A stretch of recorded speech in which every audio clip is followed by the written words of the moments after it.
ముఖ్యమంత్రి రేవంత్ రెడ్డికి చిత్తశుద్ధి ఉంటే హైడ్రా వల్ల రోడ్డు మీద పడ్డ పేదలు ఎవరైతే ఉన్నారో వారందరికీ వెంటనే డబుల్ బెడ్రూమ్ ఇళ్లు ఇవ్వాలి.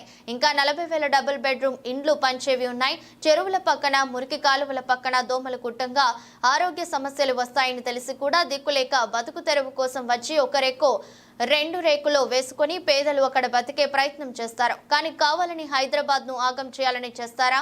పేదవాళ్ళు తెలుసో తెలియకు కట్టుకుంటారు. మానవత్వం ఉన్న గవర్నమెంట్ వారికి నచ్చజెప్పి నోటీస్ ఇచ్చి తప్పు జరిగిందని వారిని ఒప్పించి మెప్పించి వేరే చోట ఇల్లు ఇస్తా అని చెప్పి వారిని తరలించాలి. కానీ నీతి రీతి లేనట్టు ప్రవర్తించొద్దు కేటీఆర్. ఇప్పుడు మురికి కాలువల మీద ఎవడు కట్టుకుంటాడండి ఇల్లు? ఆ గబ్బు వాసన తెల్లారు లేస్తే ముక్కు పుట్టలు అదిరిపోంగా మన పిల్లగాళ్ళకు అనారోగ్య సమస్యలు వస్తాయని తెలిసి, ఆ నాళాల మీద ఉంటే దోమలు కుడతాయని తెలుసు, ఆ నాళాల మీద ఉంటే ఆరోగ్య సమస్యలు వస్తాయని తెలుసు. ఆయన ఎవడు కడతాడు అక్కడ ఇల్లు?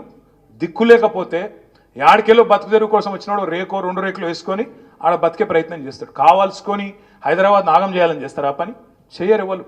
పేదవాళ్ళు దిక్కులేక కట్టుకుంటే ఆడికి వచ్చి కట్టుకుంటారు. వాళ్ళకి ఏం చేయాలి గవర్నమెంట్ అంటే? మానవత్వం ఉన్న గవర్నమెంట్ అంటే ఏం చేయాలి?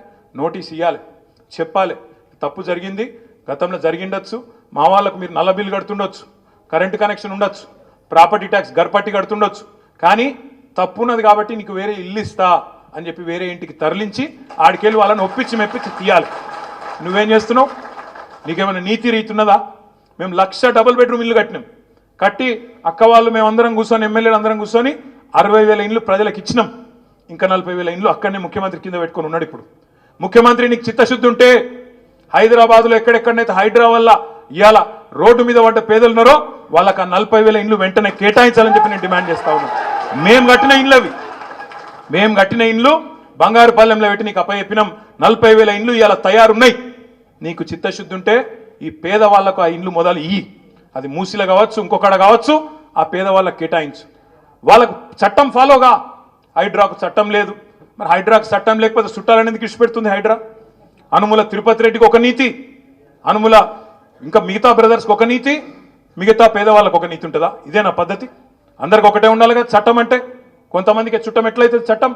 అందుకే నేను అడుగుతా ఉన్నా, హైడ్రా బాధితుల విషయంలో కూడా తప్పకుండా బీఆర్ఎస్ పార్టీ మా నగర శాసనసభ్యులతో ఒక సమావేశం పెట్టుకుంటాం. ఏ రకమైన నీతి అవలంబించాలి, ఏ రకంగా పేదవాళ్ళకు అండగా ఉండాలనే దాని మీద పెద్దలు కేసీఆర్ గారి డైరెక్షన్ కూడా తీసుకొని మీకు అండగా నిలబడే ప్రయత్నం సంపూర్ణంగా చేస్తామనే మాట కూడా హైదరాబాద్లోని పేదలందరికీ నేను విజ్ఞప్తి చేస్తా ఉన్నా.